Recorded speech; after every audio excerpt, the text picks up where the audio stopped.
ہفتے کے دن مچھلی کھانی چاہیے یا نہیں کھانی چاہیے؟ امت محمدیہ کے لیے سب اجازت ہے، ہفتے کے دن شکار بھی کر سکتے ہیں، مچھلی کھا بھی سکتے ہیں۔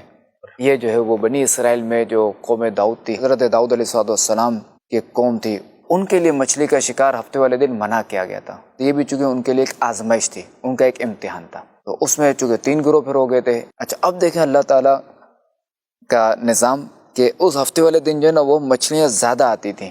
یہ ایک اور آزمائش تھی ان کے لیے، امتحان تھا نا یہ۔ تو اب وہ کیا کرتے، وہ گڑھے کھود لیتے تھے، گڑھا اس طرح کا کہ جو ہے وہ مچھلی جب آ جائے نا اندر، اب وہ گڑھے میں پھنس جائے، اس طرح وہ گڑھے کھود کر وہ رکھ لیتے تھے۔ تو اب بعض لوگوں نے ان کو سمجھایا کہ اس طرح مت کرو، یہ بھی شکار ہی ہے ایک طرح سے۔ یہ جو تم جو کہہ رہے ہو نا ہم شکار نہیں کر، ہم پکڑنے ہے تو شکار، آپ نے اس کا راستہ تو روک دیا، شکار تو کر لیا، ایک طرح سے پکڑ تو لیا۔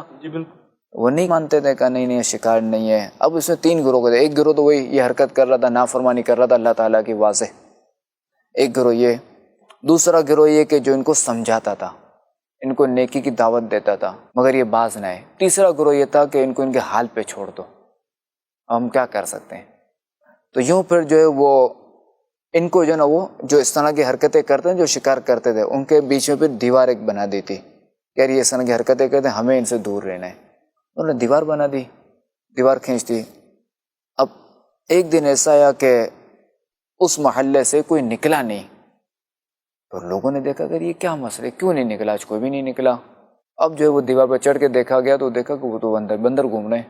تو پھر یہ جب اندر داخل ہوئے یہ لوگ، تو اب یہ لوگ تو نہیں پہچان لیتے جو صحیح تھے، البتہ جو بندر کی صورت میں یہ پہچان لیتے، جو بندر ہو گئے تھے، جو مسخ ہو گئے تھے، وہ پہچان لیتے اپنے رشتہ داروں کو، اور ان کو سونگتے تھے اور روتے تھے، کیونکہ زبان تو ان کی بند ہو گئی تھی، گونگ ہو گئی تھی۔ وہ ہے کہ وہ یہی اظہار کر رہے ہوں گے کہ کاش ہم لوگ تمہاری بات مان لیتے، ہم یہ حرکت نہ کرتے۔ پھر 3 دن وہ زندہ رہے، پھر مر گئے وہ۔